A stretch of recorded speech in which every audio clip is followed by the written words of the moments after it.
Okay. Greetings, everybody. Greetings, greetings, greetings. Hello, Clock app.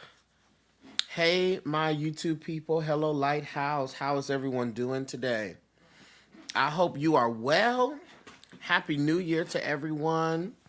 I see Lilo. Hey, Lilo. Hey, my best self 2024. Hey, Mia. Hey, Tracy. Hey, Cindy. AD. Hey. Hey, Sierra. Hey, Rajan. Oh, God. Rajan. Did I say that right? Hey, Lynn. Hey. I'm happy to see everyone. I hope everyone is doing well. I hope that we have entered into this new year. Hey, Cece Nicole. With a smile, with anticipation. Hey, Manny. Greetings. I'm so excited. Greetings. Hi, Deja. Yes, Yellow, looking like a sunflower. Listen, and I'm here for the sunflower energy. Okay? I am so happy. I'm so excited. I have great anticipation for this upcoming year. Um it's just another chance, another opportunity to do better. And any chance that I get an opportunity to do better, I'm going to do better. Anytime I get a chance, I'm going to ensure that I have that chance. And so that's that. I should be streaming somewhere else, but I'm just going to be on YouTube and the Clock app right now. So I thank you for your likes. Um, I thank you for sharing the links. I thank you for all of that. So that people can get in on this message or these messages. I want to start off by addressing this slightly. There's been a lot of conversation, especially if you get into the spiritual talk space or the spiritual social media space, the spiritual community, about concerning the new year. Concerning, I'm going to wait until this day. I'm going to wait until spring. I'm going to wait until this time. I'm going to wait till this moon. You have the right and the ability to do that. You have the right and you have the ability to do that. If you want to save all of your New Year traditions until the spring, until March, go ahead and do that. If you want to wait until your birthday and you count your New Year birthday to birthday, I want you to do that. What I don't want you to do is rain on everybody else's parade that's choosing to celebrate this New Year time, okay? Because you're not more elite because you recognize that growth happens in spring. Okay, can't we just please? Because I've been seeing a lot of that. I have made several postings. I made a carousel, a thread on some New Year spiritual practices that I do. And there was some children commenting, "You see, elevate your mind. This ain't the real New Year. Elevate your mind. The real New Year starts in March." Okay, but guess what we're doing? This. We're doing this today. And while I can understand that, right? But let's talk energy, okay? Regardless of when we say or nature reveals to us a newness, right? Everybody collectively on the planet is calling in an energy of a new year at this particular time. That counts for something. That counts for something. And regardless of when the actual new year is, My mother and my father celebrated New Year at this time. My grandparents on both sides celebrated New Year's at this time. My great great grandparents on both sides, my great great great great great great great grandparents on both sides celebrated New Year at this time, which means that there is even an ancestral energy attached to this because of tradition. Okay? Because of tradition. So if you are understanding and studying hoodoo, or you have had a family that practices hoodoo, this is what they did at this time. Okay? So I just wanted to get that because that was like one of those itches that I needed to scratch. Because we get so caught up in when something is. This is this time of the year. This is that time. The real time of Christmas is this, even in the Christian community. Jesus wasn't really born on this day. Jesus was born in April. Or. But then you would turn around and say time is an illusion. Okay, so then what are we arguing about? Pick and do what you want to do. If you want to celebrate all of it, do it. Do it. If you want your new year, if you want to do all the new years on every calendar, Gregorian calendar, honey, the Chinese calendar. I don't care if you're using what was that when they were saying the world was coming to an end? What calendar was that? The Mayan calendar? I don't care what calendar you use. Use whatever it is that grants you a level of wellness and you feel resonance with that, okay? But that's not what this live is about.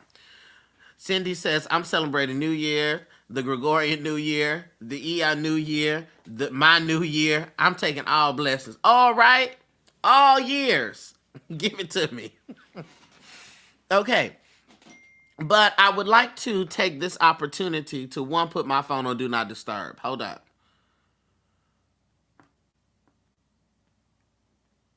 Let me put my phone on Do Not Disturb for my phone start cutting up, because that's what tends to happen. I wanted to talk about, before we get good into this 2024 year, all of my talks and realizations and workings even concerning the new year, I just stick to like the first 12 days of January, period. So if I couldn't get everything done on the 1st or by the 1st, I will spend up until the 12th getting things done, doing my manifestation, so forth and so on, because for me, symbolically, that's 12 months, okay? So for the next 12 months, I want to make sure that I do my workings, or I do my prayers, I do my vision boarding and all of that within the first 12 days. That's for me. Okay? If you would like to engage in that, go right on ahead. If you think that my head is full of rocks, that's perfectly fine. But I've been still in reflection over this past year.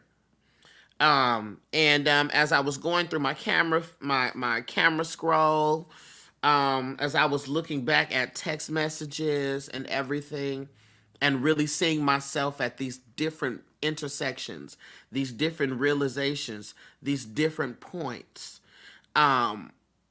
I was gagged. I was gagged. It's so easy to be so caught in the rigmarole, in the action, in the doing, that you forget all that you've actually done. You forget all that you've actually accomplished, right? You forget that.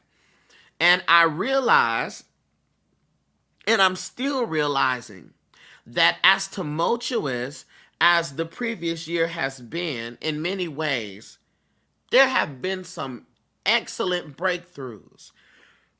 There have been some astounding accomplishments, both on a large scale and on a small scale, but I'm not going to say that. I'm not going to say large and small, because I'm not going to create in my mind that there's one greater than the other. I'm going to say as the personal development and as a public development. How about that? Let's cut minimizing. Okay?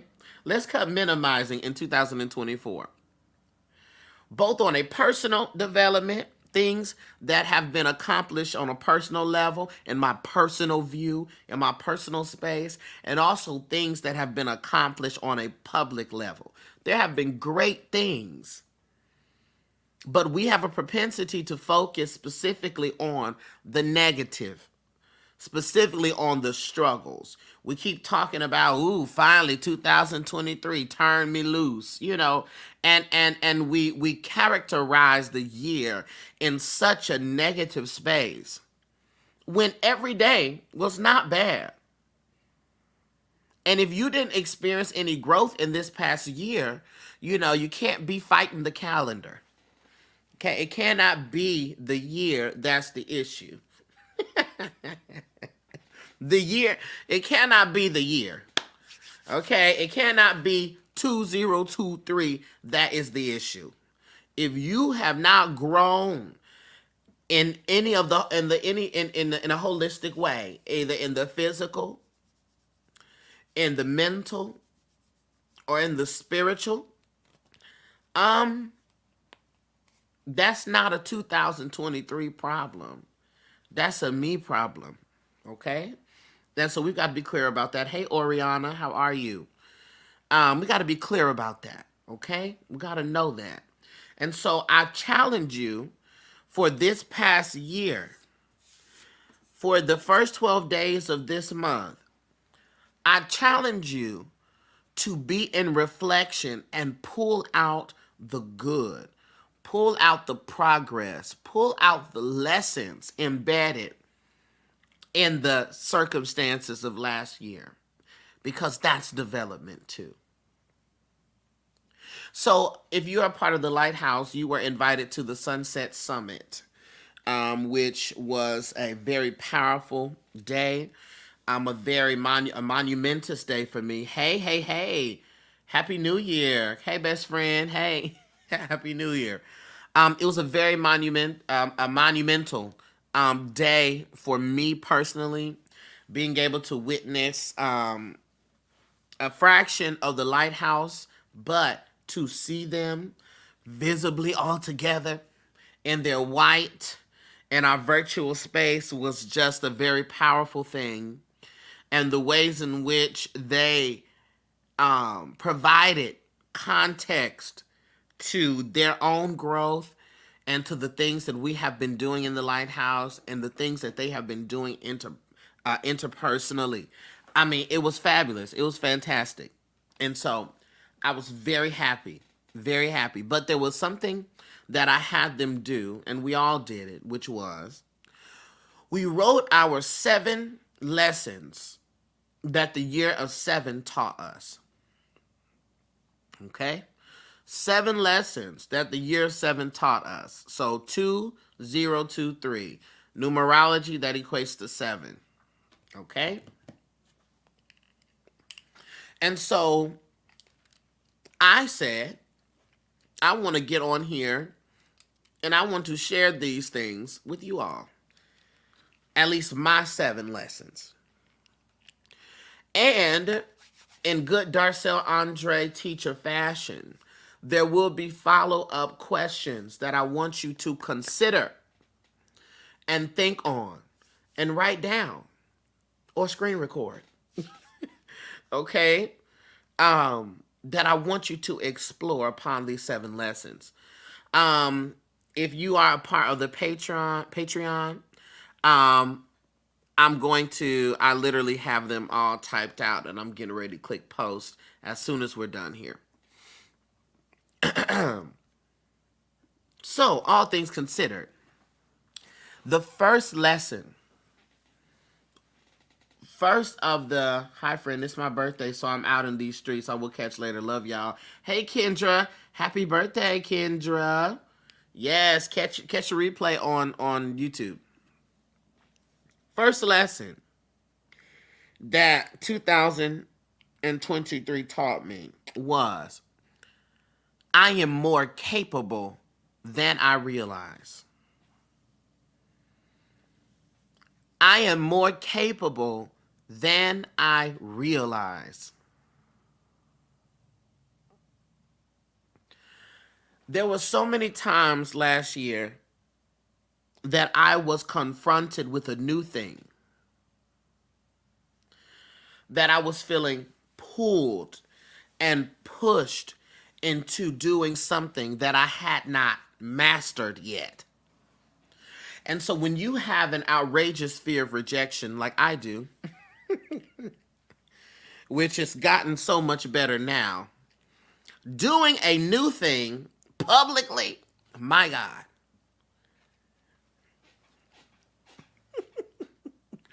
Anxiety inducing. There we go. Anxiety inducing. I have to do this thing that I have not ever really done or that I have not mastered in public. I have to do this with people watching me. I have to do this with people observing me. I have to do this where it's going to be recorded. But what I realized in that is,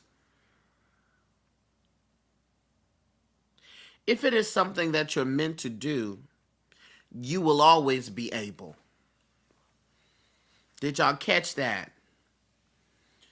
If it is something that you are meant to do, you will always be able. That's why I don't like to call my gifts gifts. Because a gift is someone having given it to me, and it gives me the feeling that at any point in time, it could be taken away. I could not have it. Okay? And that, for me, plays into my anxiety and my worst case scenario, having self. And I will say, today is the day I don't have it. I don't have it. I don't have it. I didn't do this enough. I didn't meditate enough. I didn't pray enough. I haven't been consistent with my spiritual practices. I haven't been consistent here. And where fear is, God isn't. Write that down. Save that.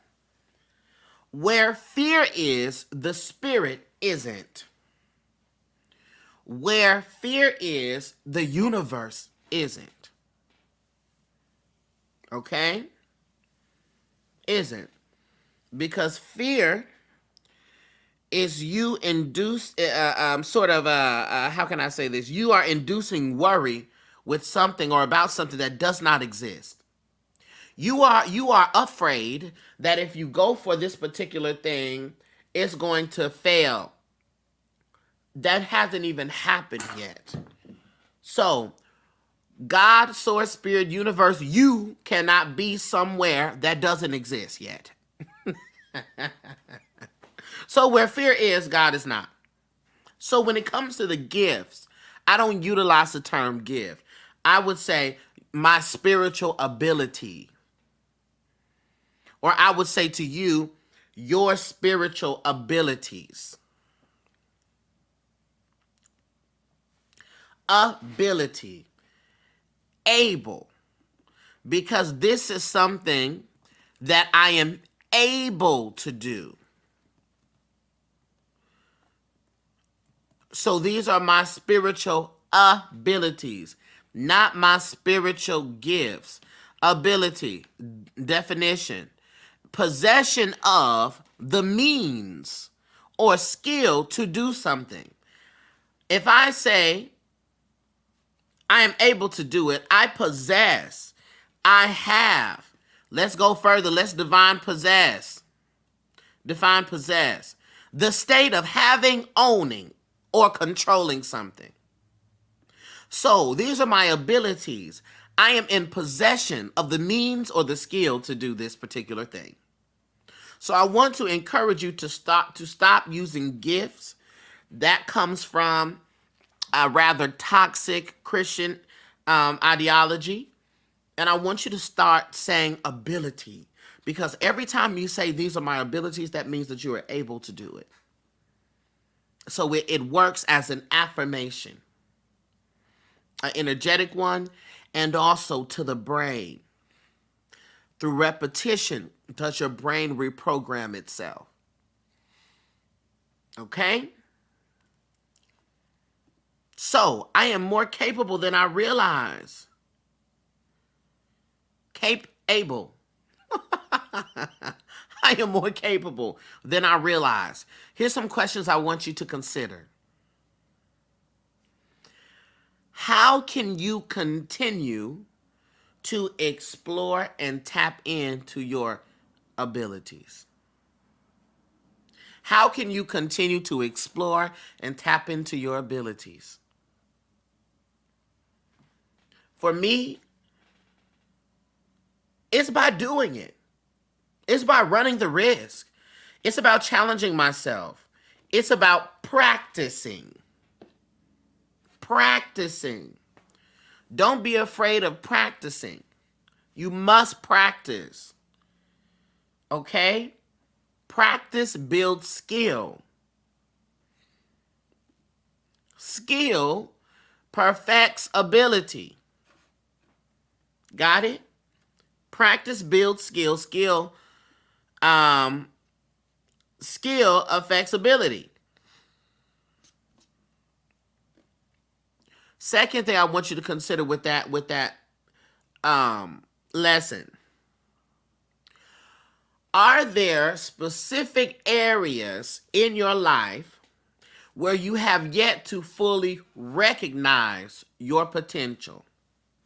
So where in your life have you not fully recognized your potential?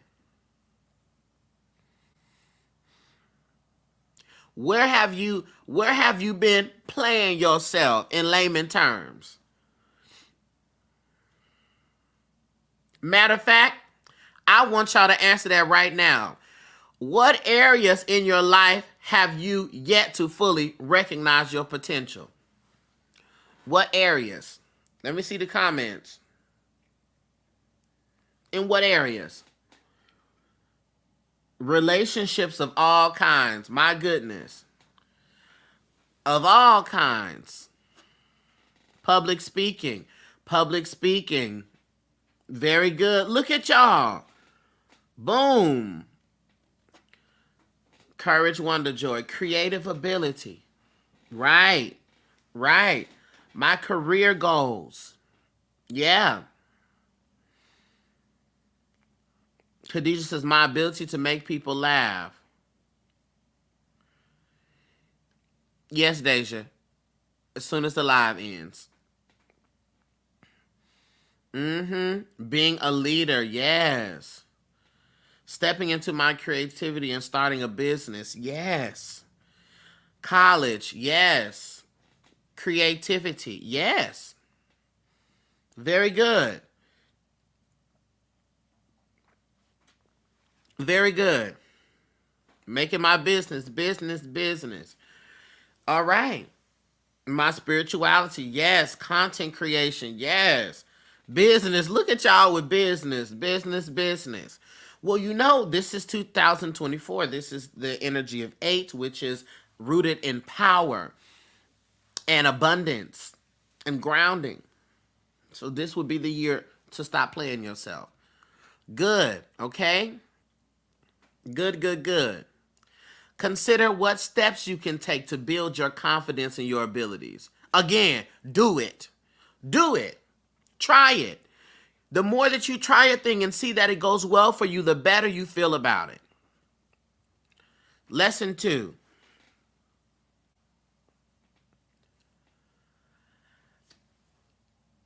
If I am in control, then I must take responsibility. If I'm in control, then I must take responsibility. And that's the issue with a lot of us. We want the control, but we don't want the responsibility. You cannot have the power without the responsibility or without responsibilities. If I'm going to take control of my life, I got to be responsible for the things I do in my life. I've got to be responsible for the people I let in my life. I've got to be responsible for the messes as well as the successes. Come on, messes and successes. I've got to be responsible for that. And that's a lot of the reason why we don't fully get in control of our lives, fully in control of our emotions, because you don't want to take responsibility for how you feel.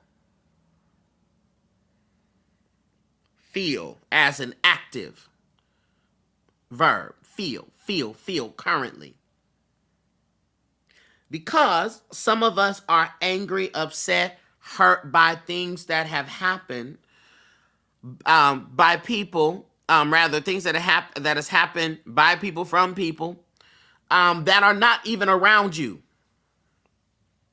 Some of these people that we are still playing the blame game with have not been around us or are not in control of our lives. They haven't been for years. But we're still pointing. So this is the problem with that. And I need y'all to hear me and don't get mad at me. Because I am invested. You see, when I say I'm a root worker, it ain't just about herbs and conjure. It's about the root of the problem. A lot of people focus on the symptoms, on the surface, on the flowers that the plant is blooming. But one thing Darcel is going to get to is the root of the issue. Because I'm a root worker, for real. Part of the reason why we are not growing, part of the reason why we're not in control of ourselves is because we don't want that responsibility. We want to keep blaming these people for what they did then, which is so accurate. They did do that then. But this is the thing. If you want to grow, you cannot make your healing dependent upon your offender.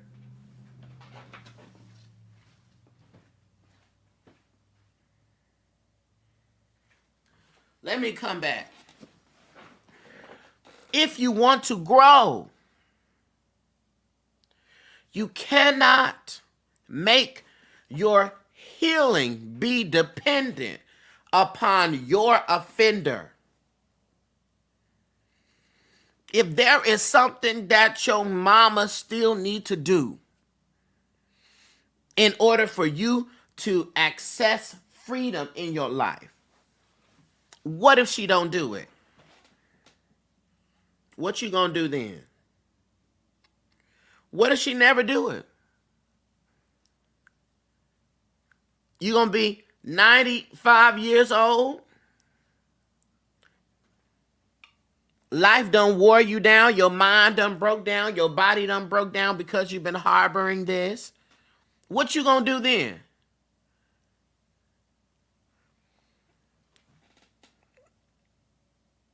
What are you gonna do then? What if your daddy never ever admits to not being present? What are you gonna do then? What if your brothers, what if your sisters, what if your best friends, what if none of them ever come to you and apologize and admit and change their lives? What are you going to do? Gonna keep pointing?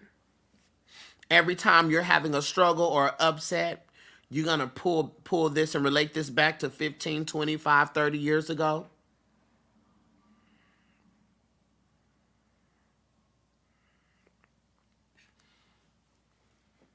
Is that what you're going to do? You cannot do that. And I'm not going to let you do that. I'm not going to let you do that because, again, if you spend your life waiting for somebody to get it right, I'm telling you, there are people who are dead right now, who are in the afterlife, who are anti-energies, who are negative spirits, meaning that a mother will live their whole life being wrong and die and still be wrong.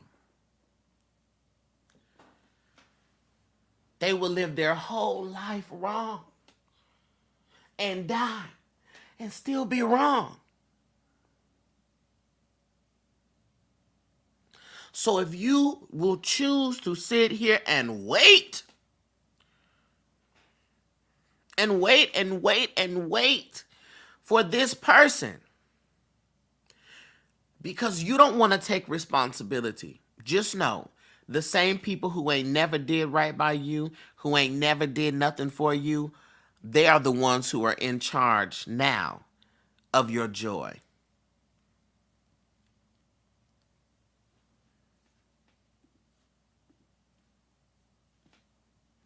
Now, how does that feel? If I'm in control, man, I was so mad I missed the summit. The link would not work for me. The link wouldn't work for you, like the Zoom link. Well, I don't know why. I don't know why that's the case, but I have the link, of course, and I can post it to the Patreon. I mean, yeah, to the Patreon. But yeah, they will be in charge of your joy, of your happiness, of your freedom, of your breakthrough. If that's what you want to do.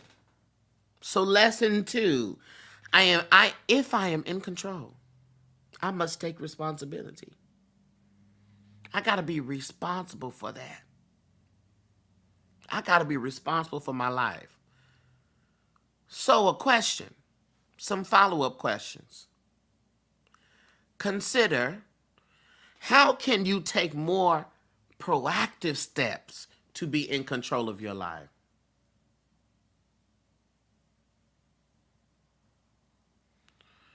Am I really counting you live YouTube? You took me out with that whole live.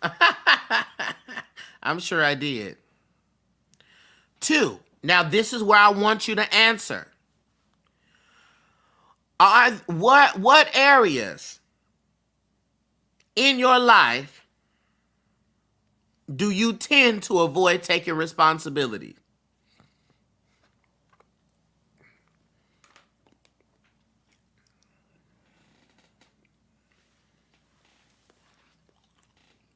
Let's see, what areas? Amanda said my love life. Gotcha. I don't know why I thought that said my whole life. I was going to say, Amanda, not every part of my life. My love life. Thank you. That's honest. My love life. Mm-hmm.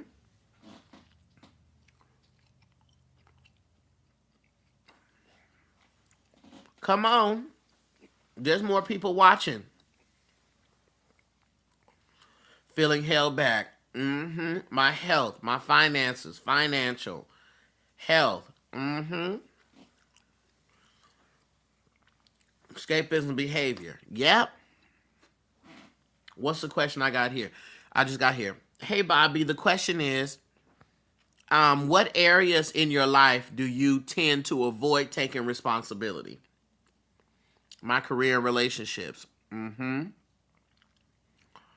Mia says life, period. I got you.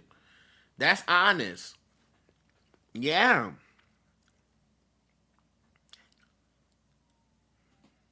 Happy New Year. Yes.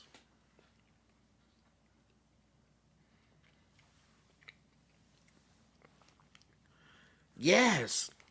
Fitness. Yeah. So, you gotta take that responsibility.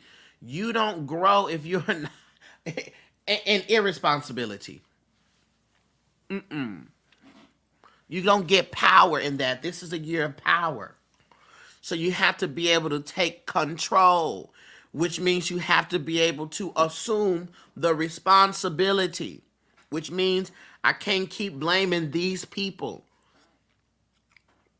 I can't keep blaming these folks for me not being where I need to be. I can't keep doing that. My finances. Mental health. Yes. And that's another thing. Kwani, thank you so much for bringing mental health up. There's a lot of us who don't take responsibility for our mental wellness.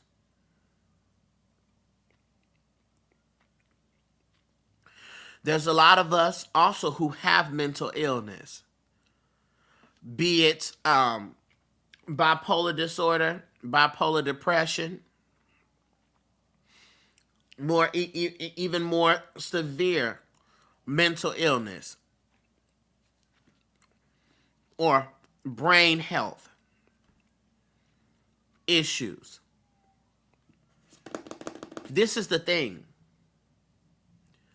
If you are on medication, I tell people all the time, in psychology, my professor said, as a psychologist, I have clients that are schizophrenic, who have hallucinations, both visual and oral or auditory hallucinations, and they work jobs. I said, what? Now I think I was like 20 when I heard this. I was 19, maybe 19. So I was like, what? She said, they work jobs. And I was like, baby, if I was having visual and auditory hallucinations, I wish I would try to tell me to work a job. That's what my thought was. But what he said was, what she said was, there's medicine that they are responsible for taking. There's sessions and therapy that they are responsible to attend. And so if they were to do something reckless because of them not taking care of themselves, that would be their responsibility. Your wellness is your responsibility. If you know that there's certain times a day, there's certain whatever where you are not your best, there's certain times of year that you are not your best, you still have responsibility that you must take. If you know you need to go to the therapist or to the doctor, and if you need to take a pill that's going to stabilize you chemically,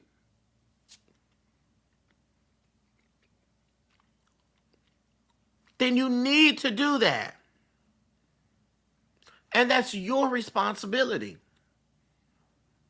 If you know, even on a less severe level, that you need to rest, that you need to recharge yourself, that you need to stick to your daily rituals of your coffee or your tea in the morning, your prayer, your meditation, because if you do not do that, you know that throughout the day, you're going to have problems. You must take responsibility for that.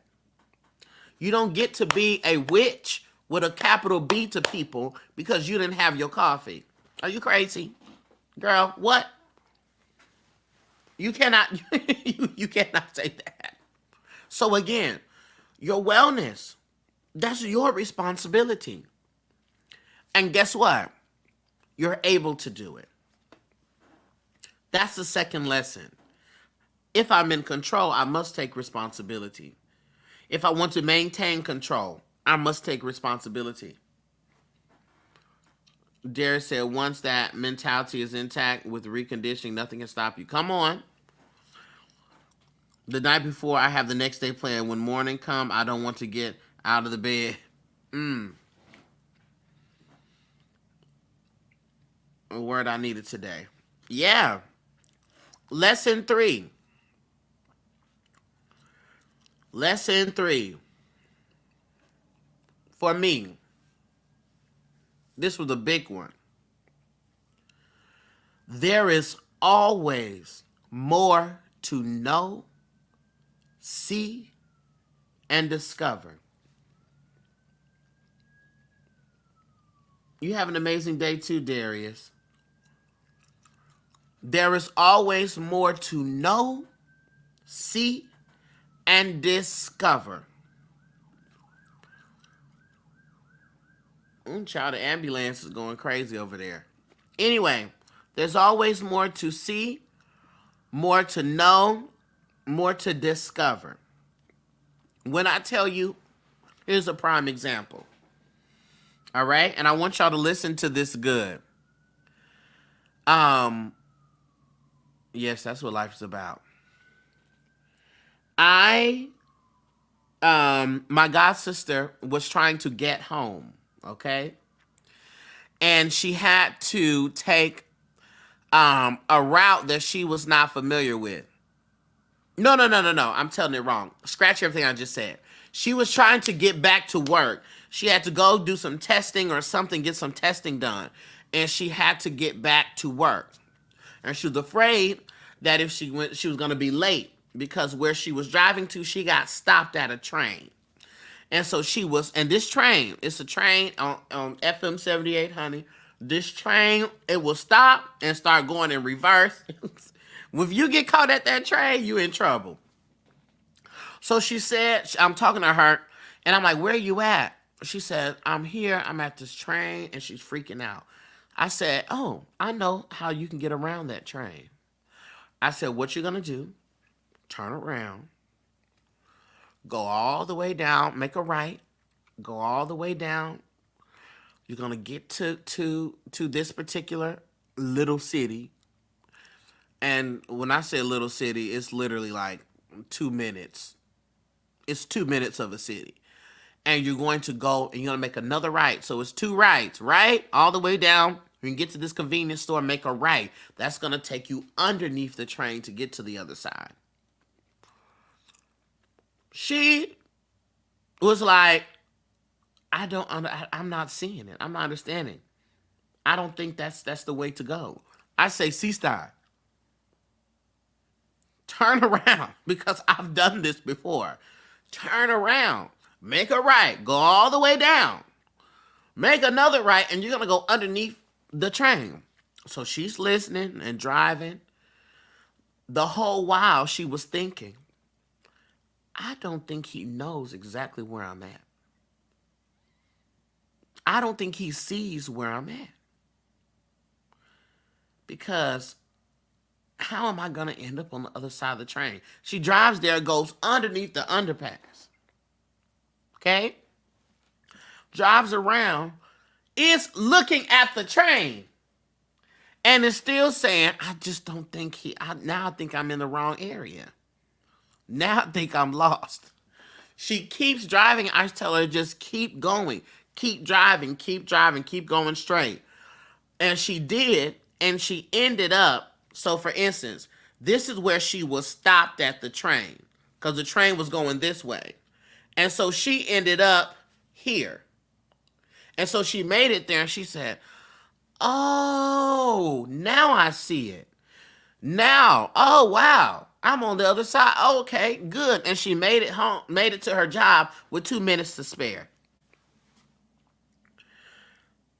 But the lesson in that was she just knew that she had exhausted every potential option.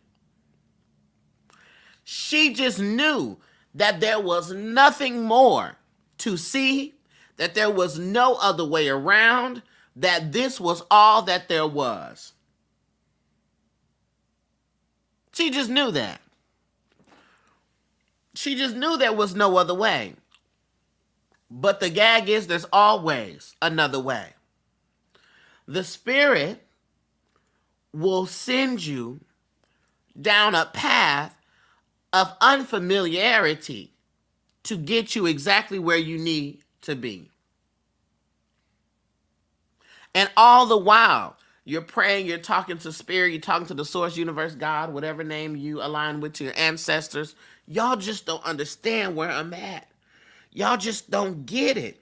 And the ancestors are like, if you don't just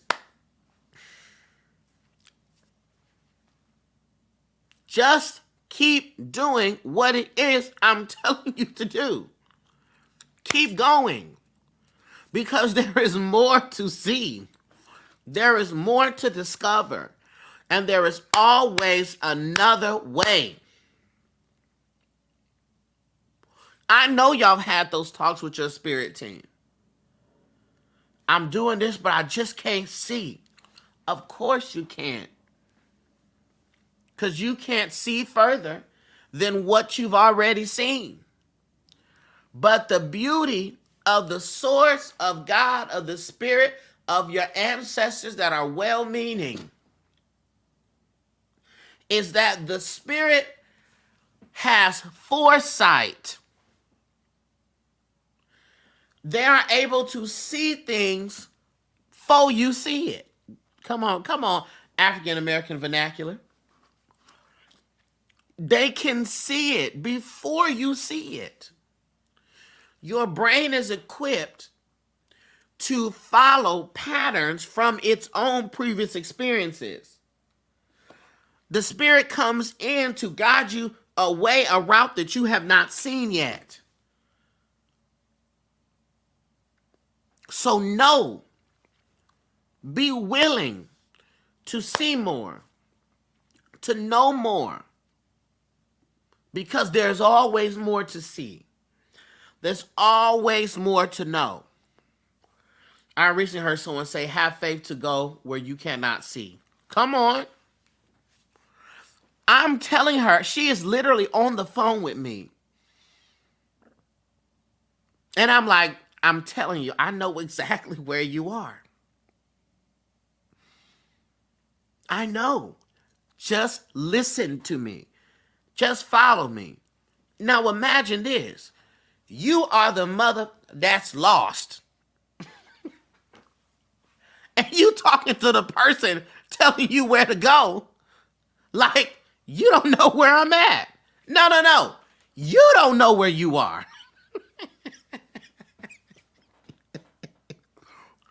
You are the person who's needing direction.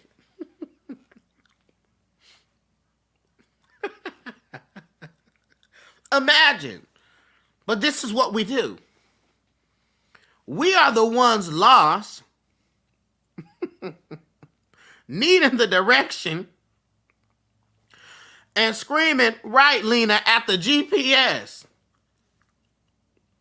We are the ones lost, yelling and doubting the help. So there's always more to see. There's always more to know. Questions, follow-up questions. Hear me. How can you cultivate a mindset of continuous learning and curiosity? How can you do that? I'll tell you. Believe this lesson. There's always more to know. There's always more to see. There's always more to discover in a positive way. Don't pull that to the negative, because then you have ruined the lesson and you will become paranoid. Keep that in the positive space. There's always more to see. There's always more to discover. There's always more to know. I know I'm in this situation. I don't know where the money is coming from, but there's always more to know. There's always more to see. There's always more to discover. And I am going to put my faith, I'm going to put my confidence in the belief that a way, even though it's unfamiliar to me, will be provided for me. I'm confident in that. Okay? That's a question. How can you cultivate continuous learning and curiosity? I also want you to know this, or answer this. What areas of your life have you become stagnant or complacent? What areas of your life have you become stagnant or complacent? Let me see. What areas? What areas have you become stagnant or complacent? And when we talk about these things, it's not to get you down. The end result should not be sadness or, man, I'm this, that. No, it's a revealing of things to do. Y'all always ask, what am I supposed to be doing? Here are some of these things that you need to be doing. So what areas have you become stagnant or complacent? All. Got you, Tracy. Lilo, child, health. Relationship. I keep allowing myself to do it all over again and again.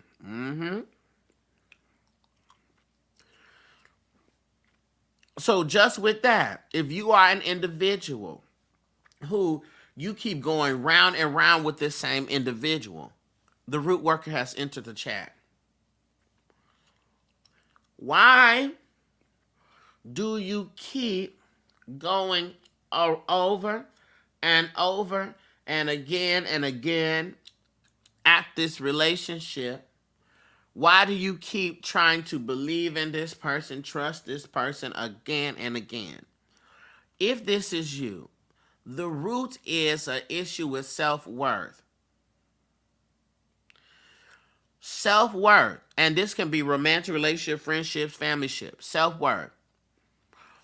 When you have low self-worth, you overgive, you overextend yourself, and you over-excuse.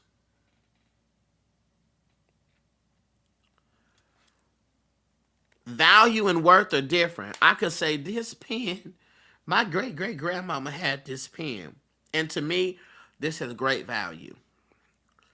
But if I go to sell this, I can't expect somebody to drop $5,000 on this pen.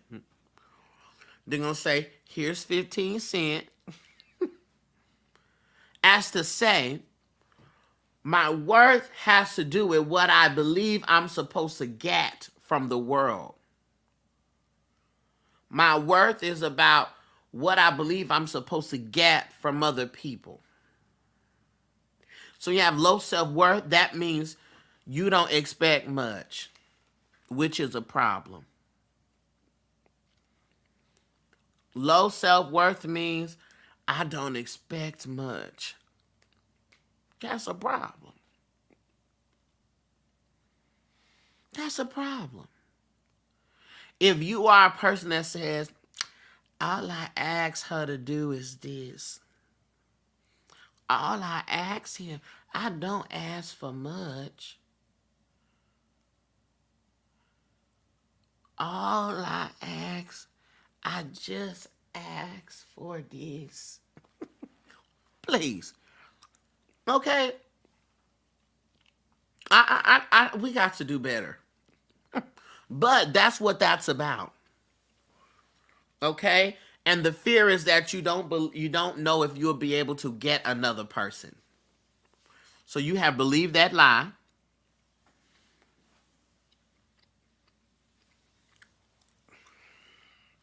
Yeah, learn not expecting much as being not difficult. That part. Right. Not wanting to give people a hard time. Not wanting to be very easy. That's a part of purity culture. And unfortunately, black people have been taught that.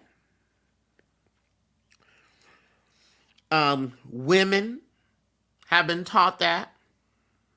It's a part of the respectability politics.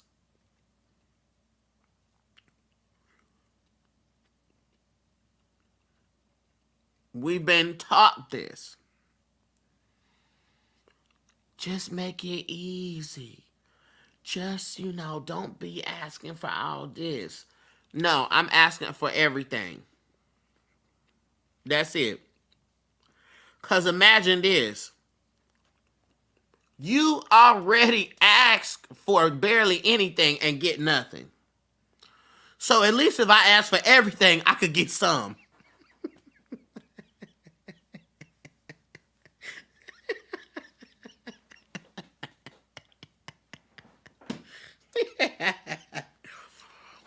Okay.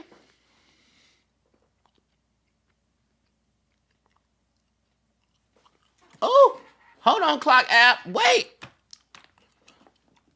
I thought I had my phone plugged up. Wait. Oh, God. It was finna be over for y'all. Oh. Clock app. My phone died on the clock app.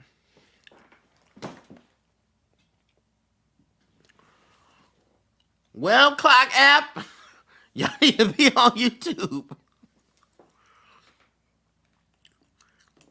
I was like, oh, wait. Let me see if it just paused them. I don't think it paused them. I think it ended it.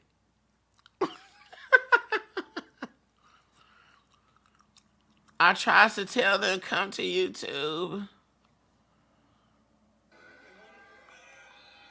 No, it ended them. They over with, child. They're over and done with.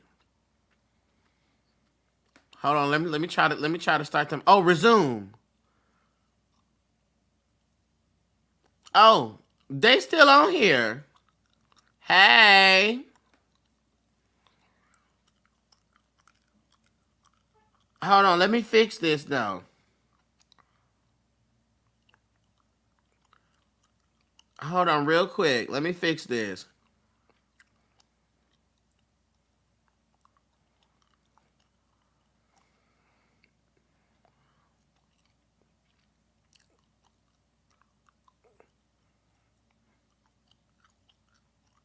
So we could keep rolling along.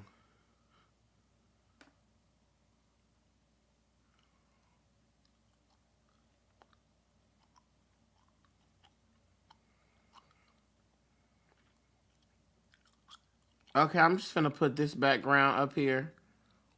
We're not doing the spiritual Q&A. But I'm just gonna put this background up here so we could carry on. Let me cover it.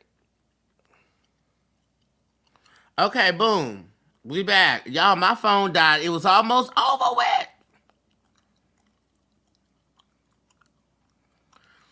Okay, and we back. They meant to get this message. And is. Teaching on value versus worth is blessing me. Uh-huh. Yeah, but that's what it is, right? So, worth versus value. But this is the real gag. You ready? Value again. Worth is about what you expect to get from other people, but this is the gag here.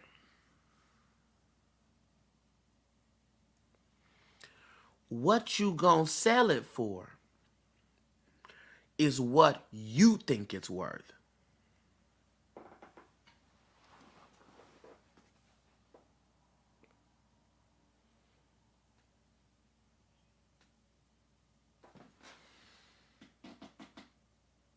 That's the real gag.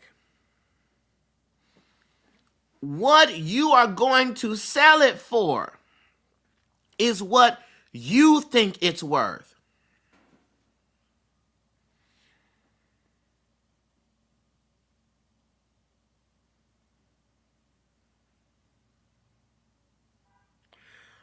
So, your perspective on you matters.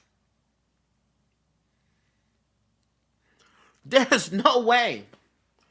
If I know I have a vintage piece of china, honey, that's worth $20, $40, $50,000, there is no way,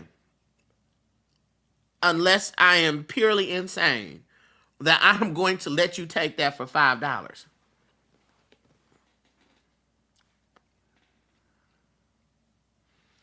If I saw it as that expensive. So, remember that. Remember that. Okay? Don't fall into this thing of accepting poor treatment, poor whatever, because it is all that you think that you can get. Don't fall into that. Don't fall into that. Lesson 4. Are we ready for the fourth lesson?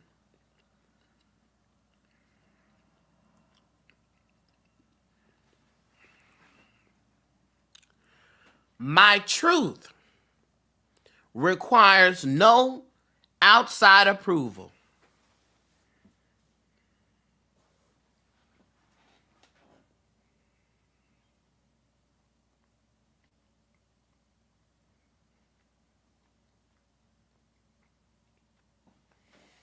My truth requires no outside approval.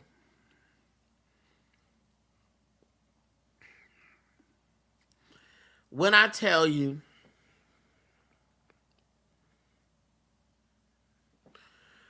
there were so many ways that I navigated myself last year, to where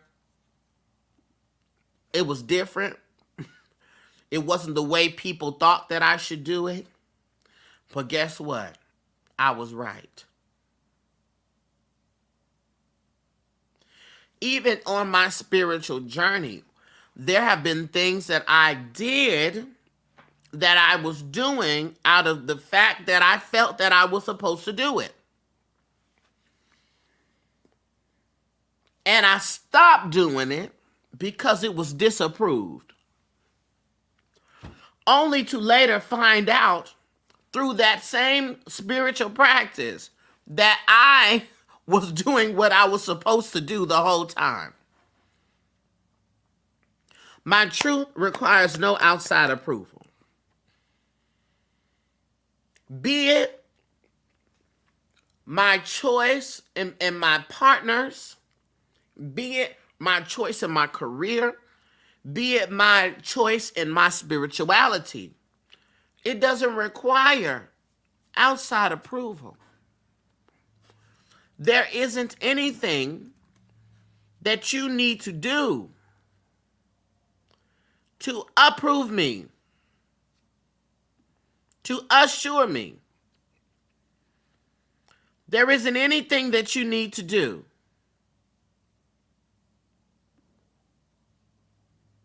There isn't a thing for you to do.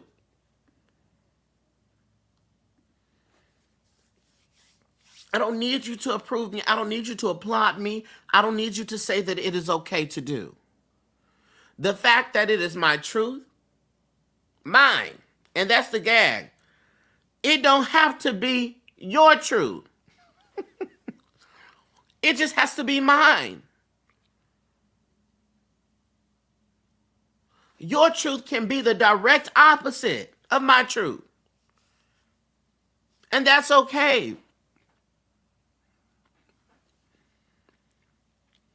But I am only in agreement, in contract with what my truth is. That's the only thing that I have an obligation to. I don't have an obligation to your truth or what you have to say about mine. I have an obligation to my truth because, tell me if I'm wrong, every single time you went against what you knew to be true, calamity followed. Destruction followed. It was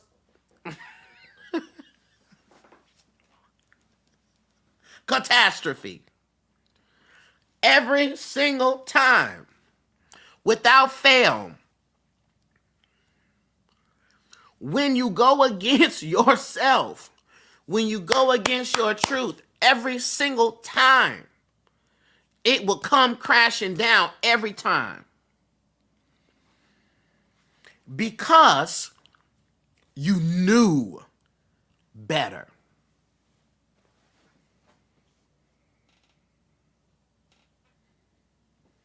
You knew better. Not you thought better. You knew better.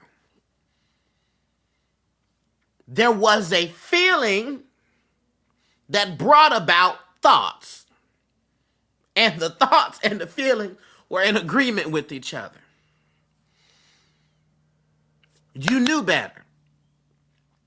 And when you went against your knowing, it was a hot damn mess, as Tessa said. So my truth doesn't require any outside approval.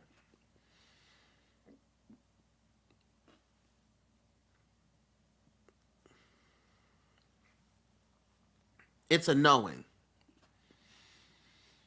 Question. How can you strengthen your connection to your inner truth and your intuition? You ready? Follow it. Trust it. We just talked about this with there's more to know and there's more to see. Follow and trust your intuition. Your brain can only make predictions based upon the things that it has seen. So it may not always make sense yet. It may not make sense, but the knowing, the spirit, the intuition has seen things that your brain has not.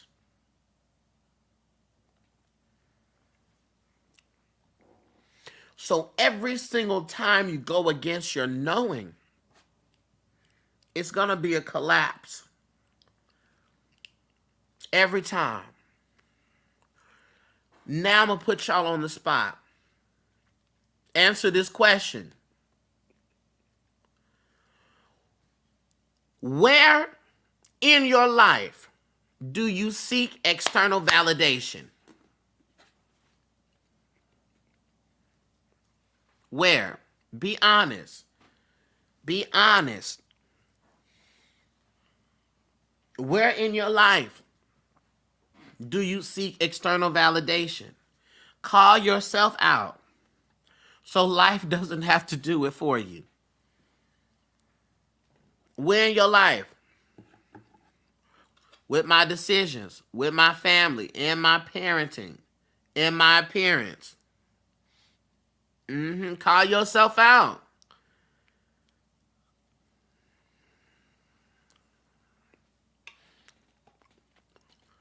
Khadijah said, in my art. And I just came to the conclusion that if it works for you, then it works for you. But I can't keep stressing if you don't like my painting. Come on. Sean says, my spiritual practices. Yes. Speaking in public. Right. With my decisions and identity. Decision making. Yes. Regarding validation of what I'm sensing, particularly regarding my career.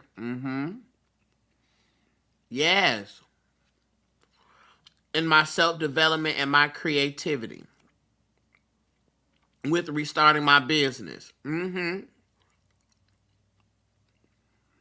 Let me tell you something. I want to give you this example.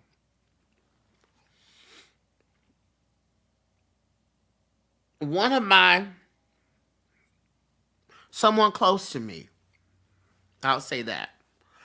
Someone close to me had an incident happen with their child and another adult. And their child said, this is what happened. And this person who is the mother said, what? Got it. I am going to go full force for my child because I believe my child.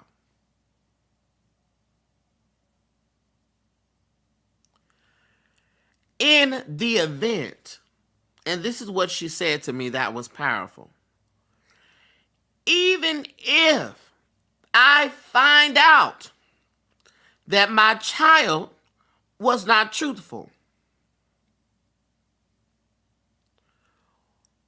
what would I rather? Disbelieve my child and find out my child was telling the truth, or believe my child and find out that my child was not telling the truth?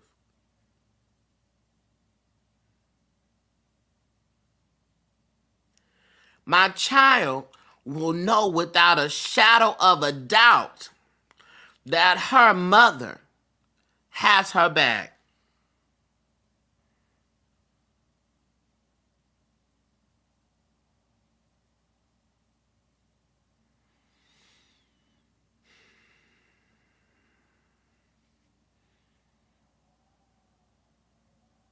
Without a shadow of a doubt, her mother has her back.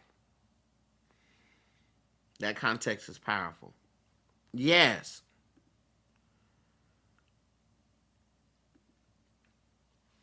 And so for you,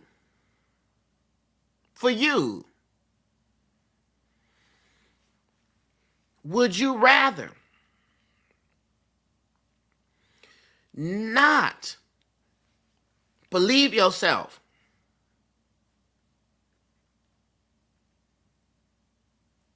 and see and find out that you was telling the truth or you was correct?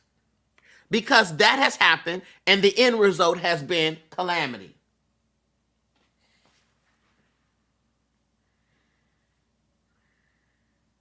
Or would you rather believe yourself and then find out that you need to make some adjustments? I think even when we talk about thanking God, thanking the source, thanking the spirit, thanking the ancestors, that's all fine and everything. But when is the last time you thanked you for being there for you? When is the last time you have thanked you for being there for you? Because it is more affirming for you to know that one thing about me, I'm going to trust myself, I'm going to support myself, and I'm going to go full throttle for me. And that is the key. Your truth requires no external validation. Sean says, wow, I don't think I ever had. And that be that other part, Sean, because I could tell you things from the divine all day long. Your ancestors can tell you things all day long. God could materialize herself in front of you in the form of a bodacious,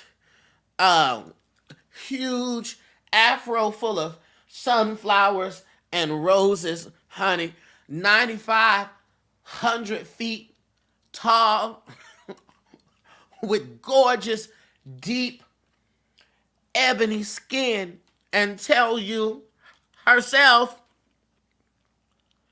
and you will still sit there and not do it. So you have to give yourself credit for following through. You got to give yourself credit for following through with what the Spirit has said, because you didn't have to do it. So when's the last time have you sat back and given yourself credit for following through, giving yourself credit for always being there for you? When you start to do that, when you start to value yourself more, when you start to see you and God and source and spirit and ancestors as one thing, you would know that your truth requires no outside approval. Lesson 5.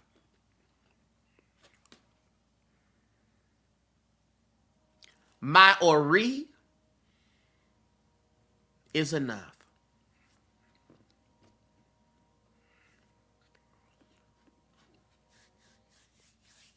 My intuition, my higher self, my ori is enough.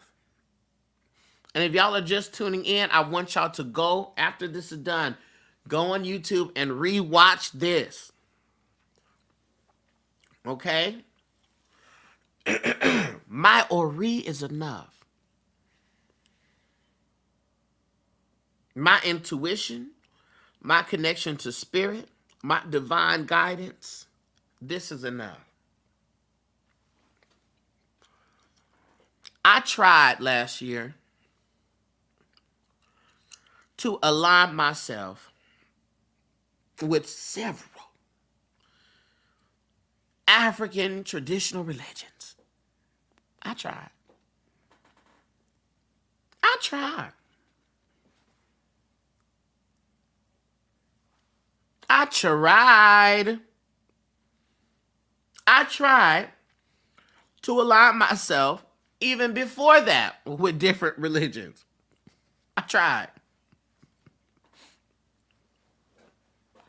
I tried. And what I realized that I was doing, and this doesn't have to be for you, this is me, I'm talking about my 7 lessons. Hey, Marquise. Hey. Well, Marquez, listen, I'm going to call you MJ. Hey, MJ.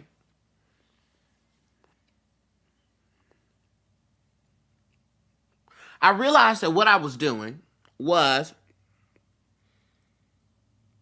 putting extra emphasis and extra correctness and validity on something with a title.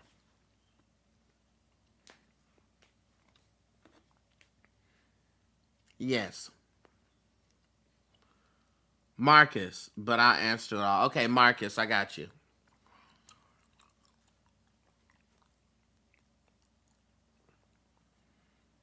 I realized that part of my Christian trauma is associating accuracy and power with a title.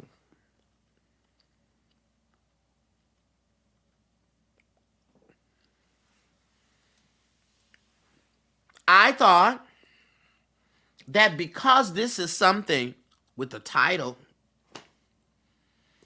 I thought this was something that was old and ancient, that it automatically equated to being correct.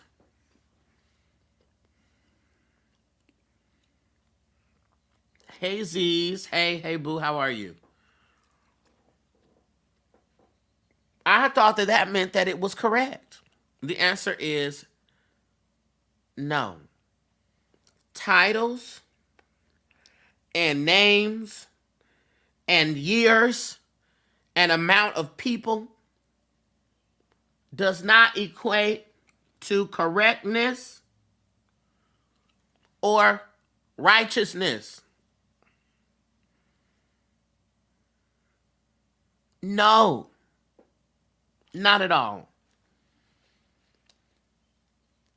Because what my Ori was telling me, what my higher self was telling, what my intuition or my expanded self was telling me, there's something wrong here. There's something wrong here. I'll give you this specific example.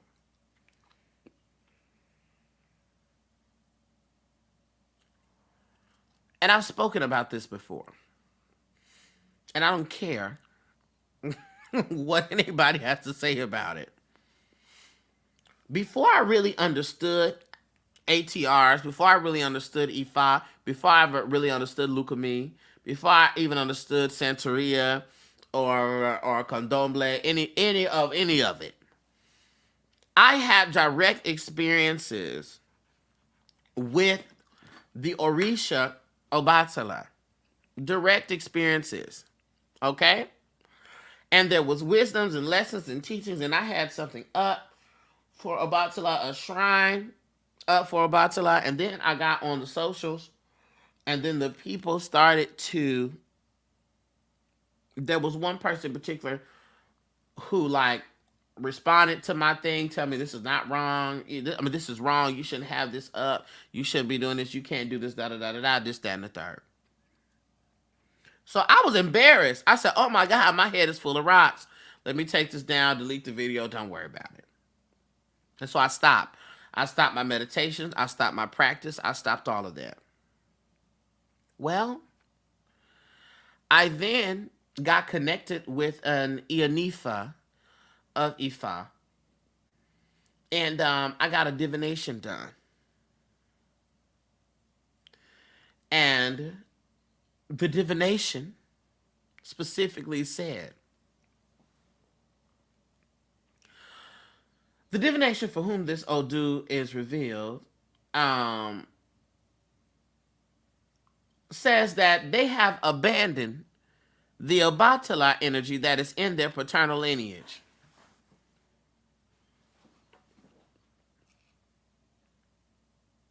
And therefore, Obatala has abandoned them.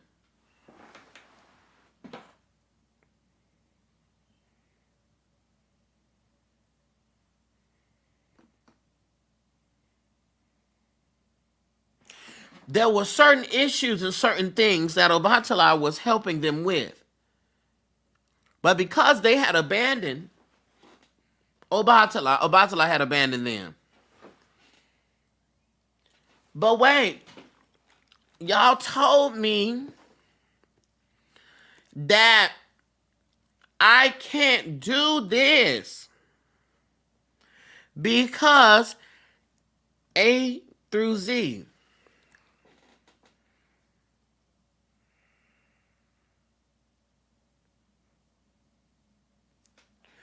And I want to say this.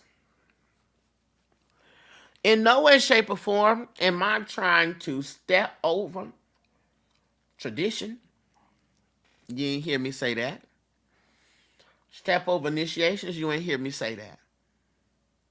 But this was my direct experience.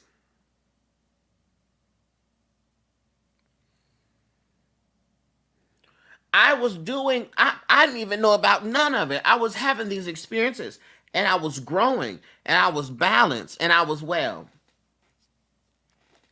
So, hey, cool university, love you back. And I was well.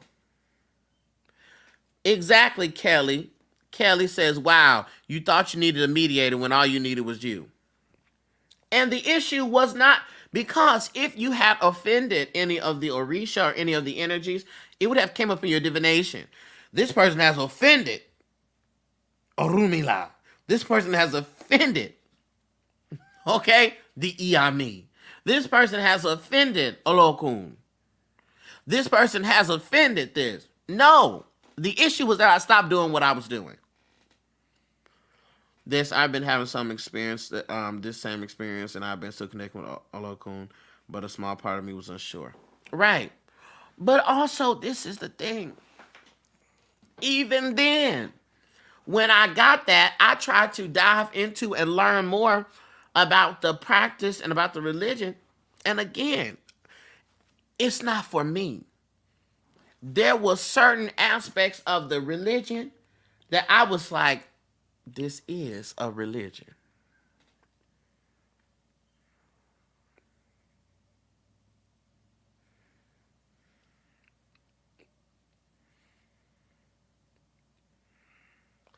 I'm like, this, y'all just, wait a minute, where are the women at?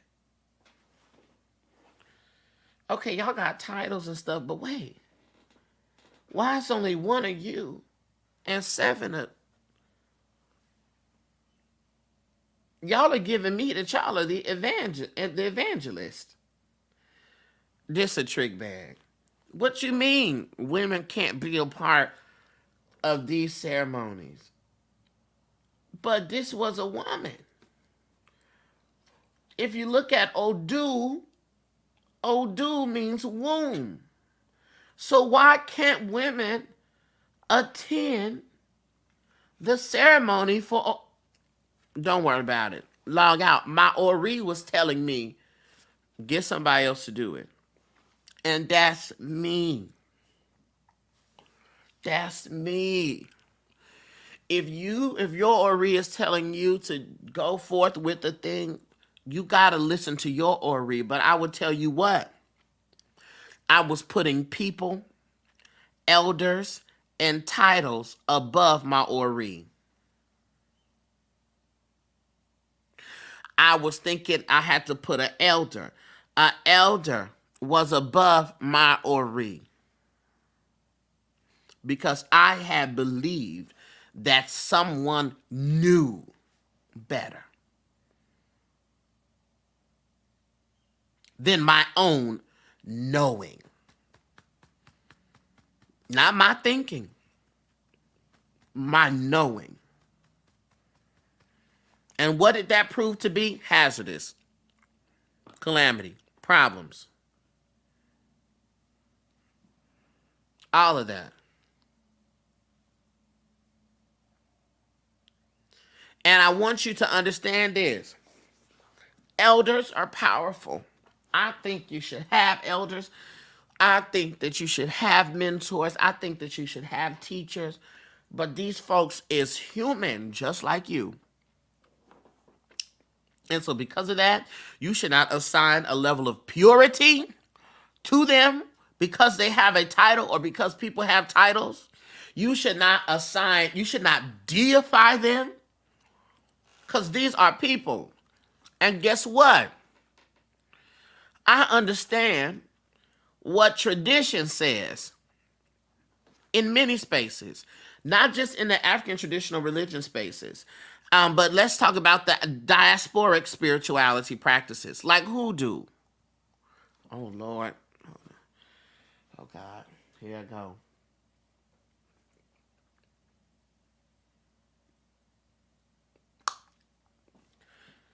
I will say this for me. I cannot practice something that cannot and will not evolve. Nature evolves. Practices must evolve. I think there is a way to maintain tradition and also introduce things that work for you. And so in a lot of the hoodoo spaces, there are teachers and practitioners that will say, this is not tradition. This is not the tradition. You are erasing the ancestors. But hoodoo in and of itself was an evolution due to environmental and circumstantial changes. Hoodoo was and is an evolution. Root work, this is an evolution. What we know as Black Americans, root work was an evolution due to the transatlantic slave trade, to where you had practicers of different African traditional religions, of different tribes, some who didn't practice anything at all, that were all together and mixed and mingled in one plantation, which meant that according to the environment and the things that were around them, they had to adapt and evolve because of the circumstances, because of availability. So how then can we be here and say that you are not able to do what your ancestors did? We can respect tradition and also know that our Ori is our grandest elder. Lesson 6.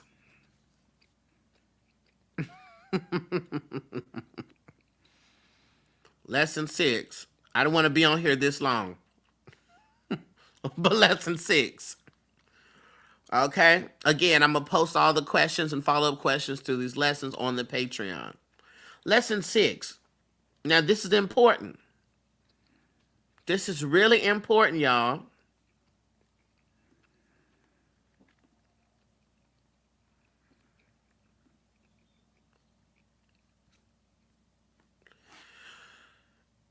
It is okay to be building. Nothing has to be complete yet. It's okay to be building. It's okay to be growing. It's okay to not be at the pinnacle of your success yet. It's okay to be building your following, building your business, building your health regimen, building. It is okay that I am not at the precipice yet. It is okay that my credit score ain't in the 700s yet. It's okay that I'm still coming out of the 540s, 550s. It's okay that my weight is not at my goal body yet. I am building towards that. Building. It's okay to be in the in-between space as it pertains to the goals. Because between the start and the finish is where the growing happens, the cultivating happens, the enriching happens in between there. You do not attain your education by getting the degree or the certificate. On graduation day, that's not you receiving your education.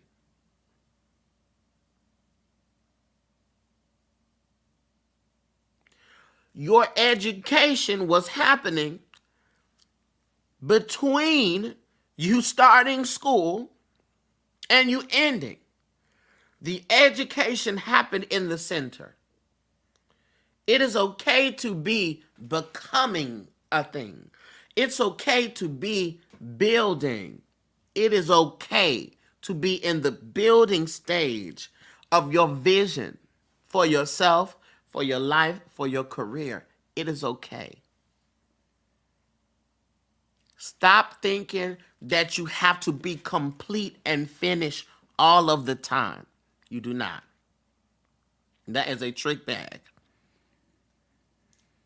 And it's something that gives you a reason a reason to stop, because you continue to look at where you want to be and you keep reminding yourself that you are not at that point yet without giving yourself credit for every step I take, every move I make. You're not giving yourself credit for the steps. I told y'all this is an old Darcellism that says, don't measure your steps in miles, measure your miles in steps. You will tell yourself, I have only walked 1 mile. And disregard the fact that you have made over 2,000 steps. All I did was 1 mile. That was 2,000 steps. It got a different ring to it when you look at your steps.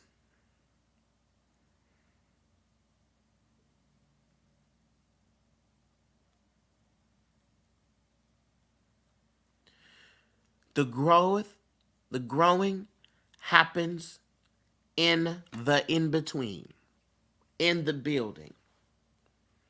So be grateful for the building. Be grateful for the building. I'm building right now. I'm growing right now. Come on with the ing. Be grateful for the verb. Be grateful for the verb. I'm grateful for the suffix. I'm building. I'm growing. I'm grateful for the opportunity to be better than I was yesterday. Am I at my end goal? No, I'm not. But I promise you, when you learn to be grateful for the building, when you learn to find the power in the progress, when you learn to find the power in the process, when you get to the end result, the joy is unspeakable. You can't even explain it. I can't explain the joy that I feel because I've honored the process, because I've been aware and I've accounted for each step that I took.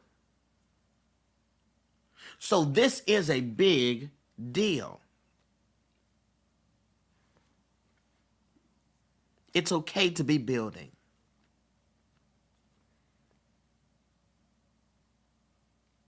And you're going to continue building until you exit from this plane.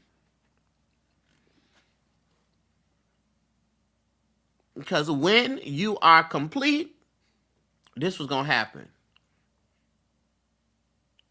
You're going to be up out of here. So be grateful for the building. It's okay to be building. Follow-up question. How can I embrace the journey of growth without being overly focused on the destination? That's a good question.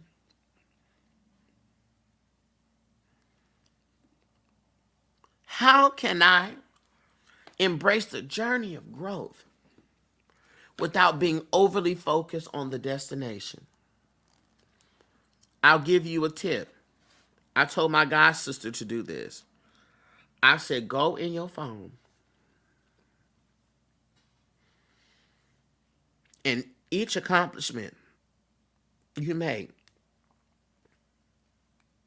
big, small, whatever it is, write it down in your notes.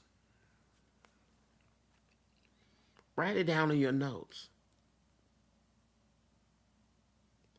So you could have a running list of your successes.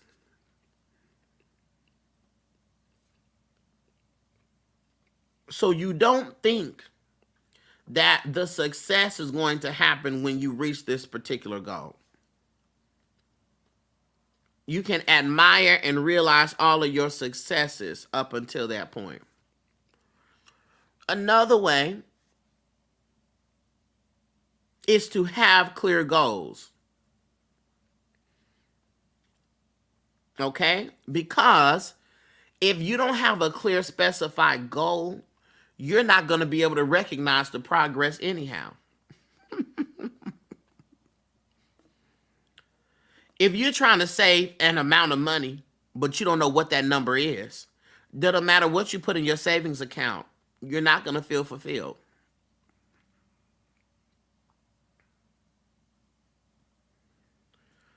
That's right, Amanda says, that's my problem. Focus on the destination. I miss the things I need to see along the way. Right. Mindfulness. Mindfulness, mindfulness, mindfulness, mindfulness, mindfulness, mindfulness. Mindfulness. Slowing down, stopping, and taking a moment to just go literally like this. Okay, I'm sitting here, I'm wearing yellow, I got my Apple Watch on, I got a ring on, I got my hair wrap on, I'm wearing black hair wrap, I'm talking, I'm live on Clock app, I'm live on YouTube. Okay, I'm in here, I'm in my room, I'm in my space up here, my space, the walls are this color. Okay, how do I feel in my body? I feel okay. I don't have any headache. I may have a little pressure in my head from sinuses. My feet feel fine. I like the way my shoe is rubbing on top of my foot, though. I'm about tired of the shoe. My body feels good. I feel okay. A simple practice like that keeps you present. if you practice mindfulness and practice being present, the destination will not be a worry for you. Another practice that I love to do at the sauna, when I go to what's called Hot Works, but it's like a sauna. It's like a dry sauna type of workout place.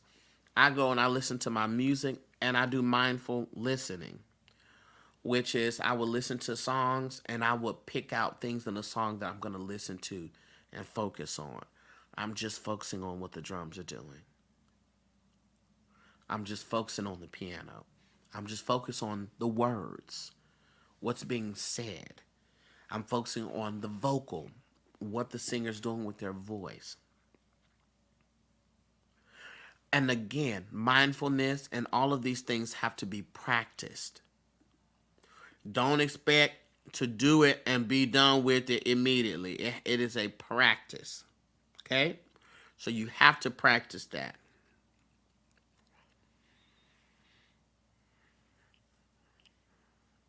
What steps can you take to appreciate and celebrate the progress you've made? That's why I said earlier, when's the last time that you have given yourself credit for always being there for you? When is the last time with the balloon? When is the last time that you have actually taken time to celebrate yourself for being present for you? When is the last time? So consider that. What steps can I take to appreciate and celebrate the progress that I've made, even if it's still a work in progress? What steps can I take? Hold on to that. Last lesson.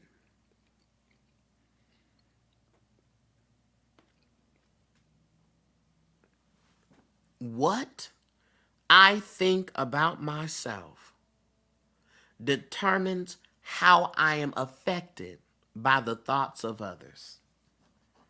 Woo! Did y'all hear that? Let me say that one again. What I think about myself determines how I am affected by the thoughts of others. This one was a big one for me. I battle a lot of internalized ageism, right? I often think because I'm not 59 years old, in a space, in a career field where wisdom is at the center and experience is at the center, I internalize my age as making me insufficient. And so I found that when I would get in spaces with people older than me and talking about things that I know very well, I would have a struggle. I would have a struggle because I would internalize that. And then I would have the nerve to get off or get out of that interaction and think that people were trying to play me.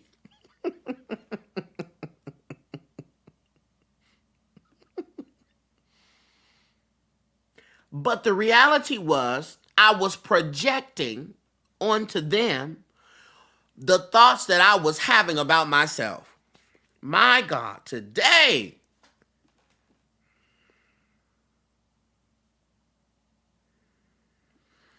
I was projecting onto them the thoughts that I had about myself.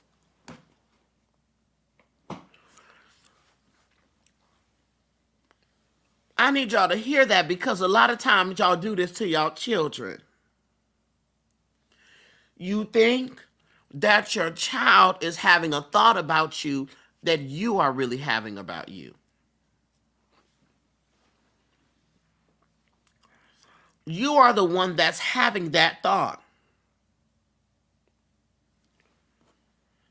So you always come into your children like, it ain't much, I did the best I could. I just bought, it's not all the things that I know mama couldn't get you this. I know daddy couldn't get you. Your kids aren't even thinking about that. Your kids are not thinking about that.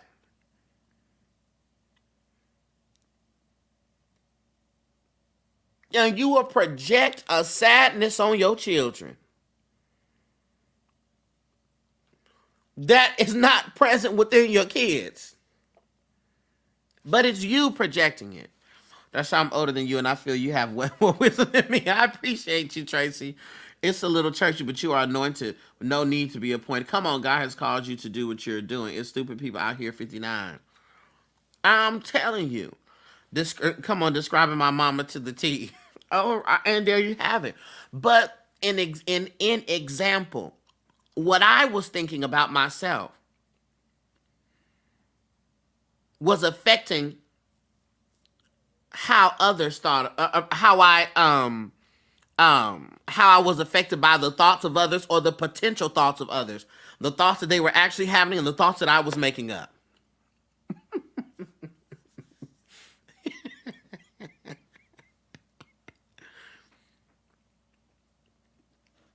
But I also want to hit y'all with this.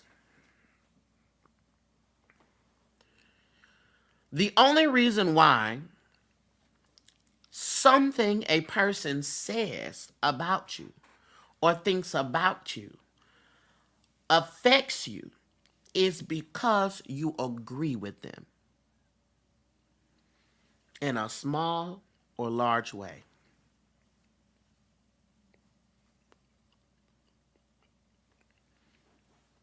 Don't mean y'all are right. Doesn't mean you're correct.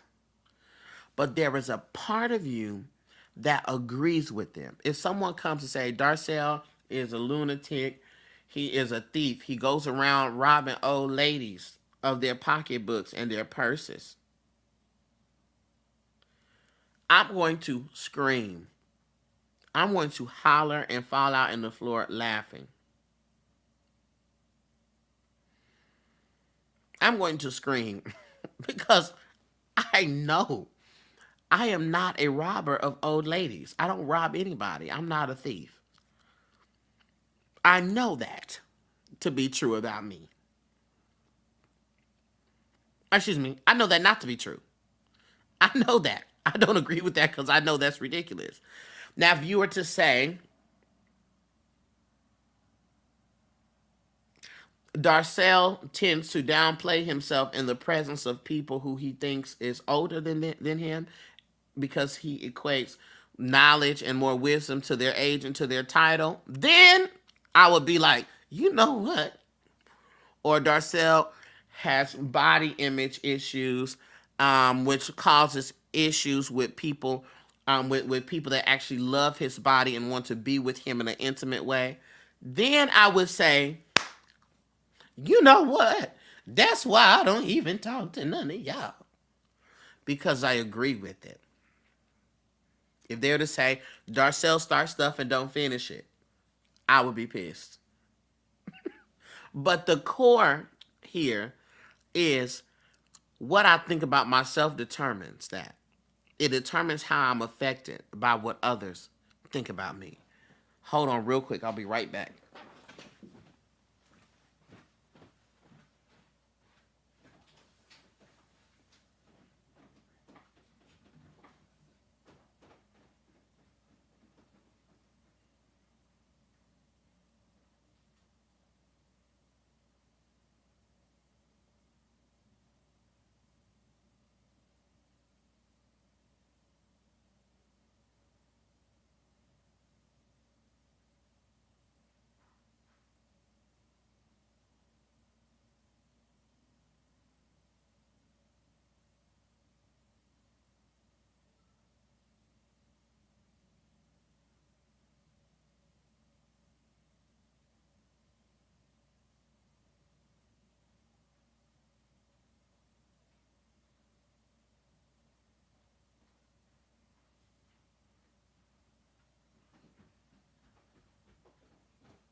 I'm back, y'all.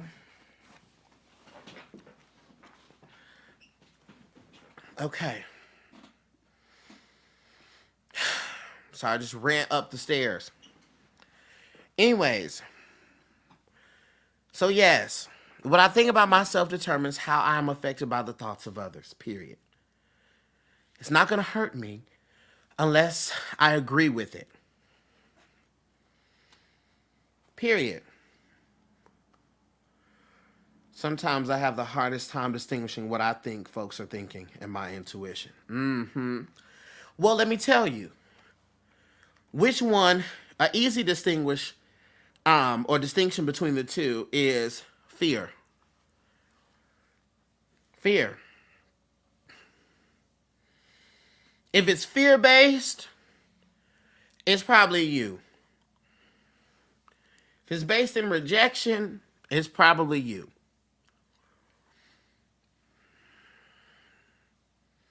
Your intuition will bring a warning, but a comfort as well. But if it is a fear-based thought and a rejection-based thought, that's you. That's not your intuition. That's the trauma brain. That's not the intuition. So, follow-up questions here, which I want to know. Can y'all think of specific instances where external opinions have significantly impacted your self-esteem? Can you think about that?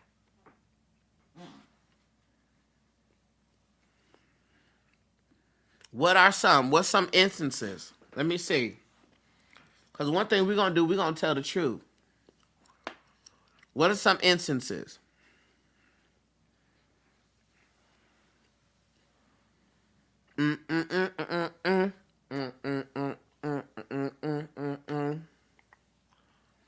Where external opinions have significantly impacted your self-esteem.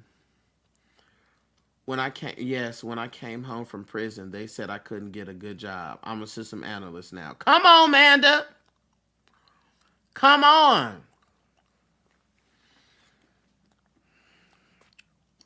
Come on, Manda. Very good. And so, Manda, with that being said, how did you shift that dynamic? How did you shift that perspective, Manda?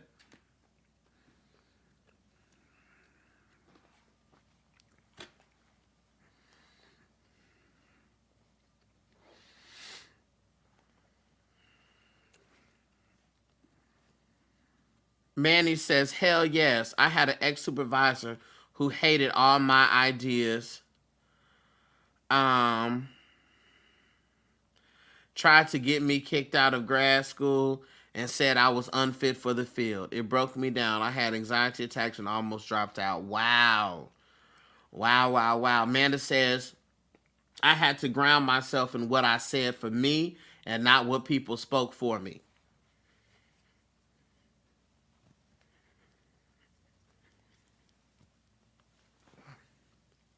I had to ground myself in what I said for me and not what people spoke for me.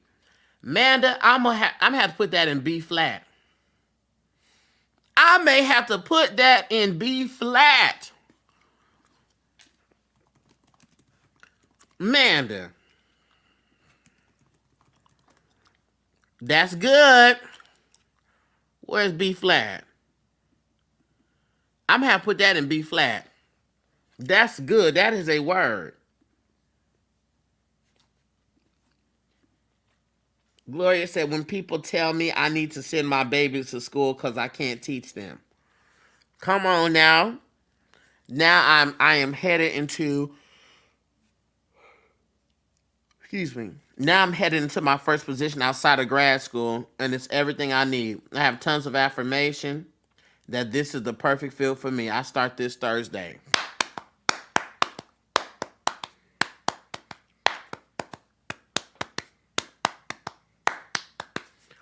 Congratulations, Manny. So, Manny, don't leave us out, Manny. How did you shift that perspective? How did you shift that dynamic? How did you go from broken anxiety attacks and getting ready to drop out? What did you cling to? How did you shift that, Manny? How did you shift that? Shift that. Because people tried and it don't seem to work. How did you shift that, Manny?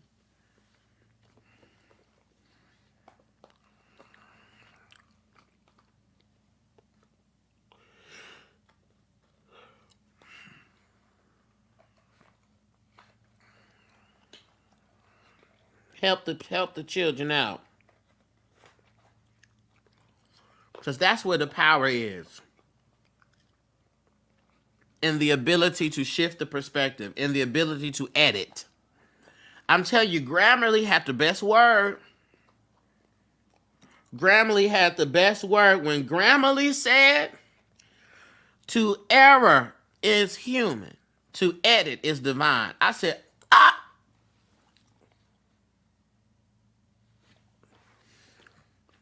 It churched me. I felt churched.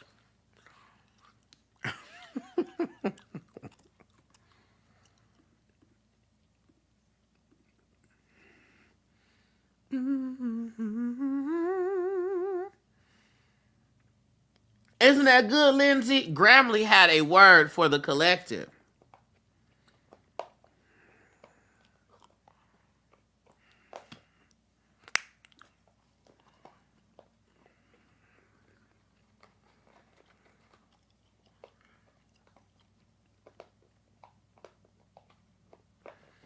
I'm waiting on Manny. What if Manny logged out? And I'm sitting here like, but you know, YouTube be delayed. Manny says, thank you, Darcel and Deja. I did lots of deepest fear inventories. Had a full death and rebirth experience. I found out the work I do, and I would do it with or without a degree. Oh, yeah. So, Manny, you made it up in your mind that I am going to do this with or without that degree. Period. You made it up in your mind that the obstacle was optional. Oh!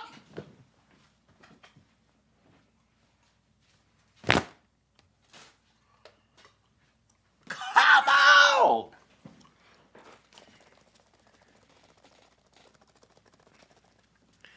That the obstacle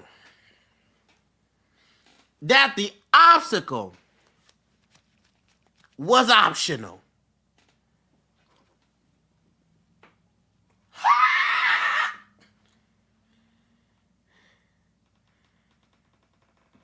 That's the word. Oh, if y'all don't think the fan is going to make its appearance again in 2024, think again. That's a word. Yes, the obstacle was optional. Manny said, y'all, I won't get this degree. Okay, don't worry about it. I'm still going to do the work, though.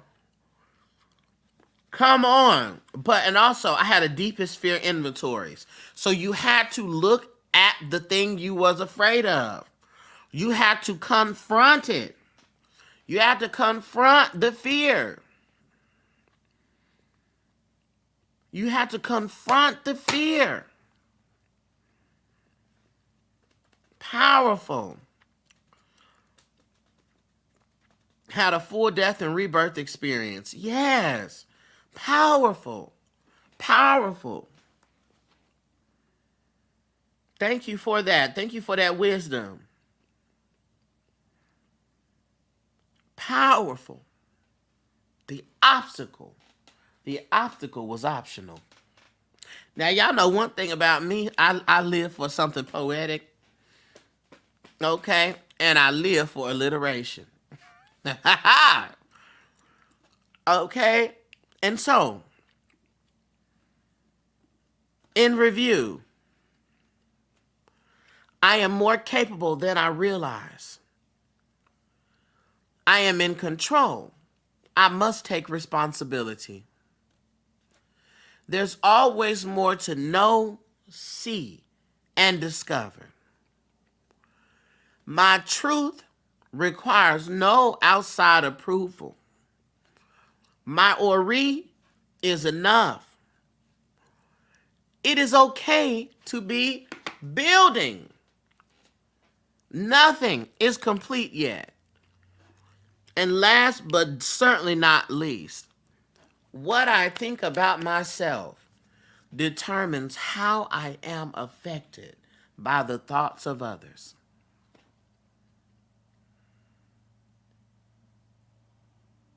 Powerful. So powerful. And you're so welcome, Manny. Powerful.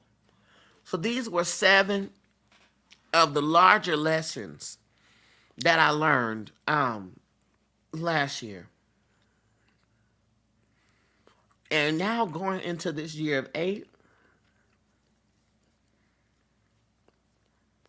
this year of power, this year of abundance,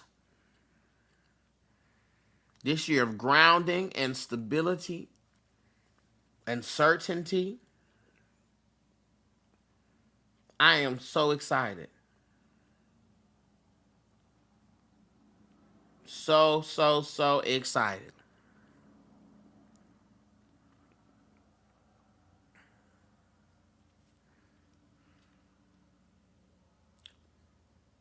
So, I love each and every one of you from a light-filled place. I'm getting ready to post let me post it right here while I'm on here. Because and that's another thing I'm gonna work on doing. Do what you need to do at that moment, in the moment. Because every time I say I'm gonna do it later, I don't do it. So let me do it in the what moment.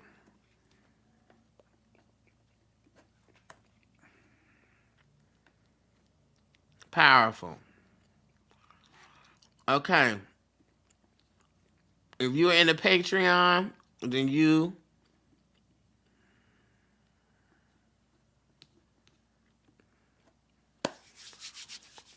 I just posted the lessons, and each lesson has 5 follow-up questions. Okay? Just so while I got you here, Lighthouse, I emailed you, Gloria. Check your email. I sent it to you in email form. Last night, or yesterday afternoon, at the GM Passionate Diva.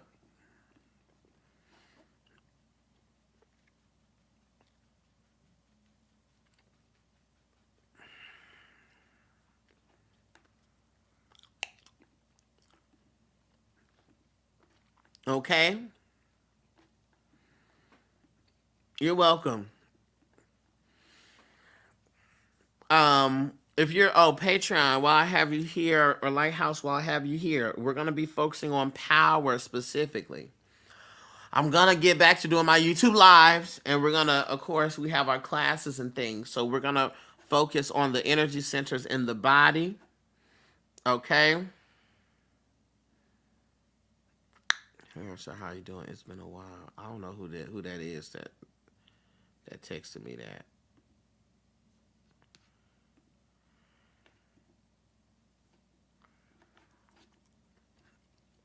It's been a while. Who is this? I don't know who that is. Okay, so we're gonna go through the chakras. Okay, we have class. When we have some class this week, we are gonna have class this week. We're gonna go through. We're gonna start with the root chakra and get everything about the root chakra. Thank you so much, Darcel. Always enjoying you. You're so welcome, Sean. Deja says new bay. New bay, what you mean? Oh, who that message is? Child. Deja stay trying to get in my business, but it's not gonna happen. It's not gonna happen. Thank you for the roses. I appreciate that. We're gonna get into these chakras and hammer out, because one of the things that I also, what people don't do when we talk about the chakras is everything is just energy and up in the air. We don't talk about mental wellness. We don't talk about the physical attributes of the chakras as well, and how illness can rise up from these blockages, and how to address predisposition to those illnesses. So we're going to get into all of that. Okay? So again, when that sacral is still kicking my tail, that sacral, that sacral is still kicking my tail. Yes. We're going to get into all of that. Because these energy centers mean a lot. That is for the classes come in the neighbor tier. Neighbor and up tier. Okay?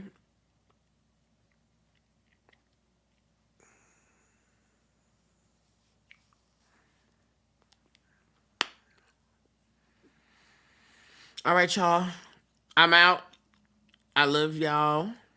I'll see y'all later. Peace, everybody. Peace, peace, peace, peace.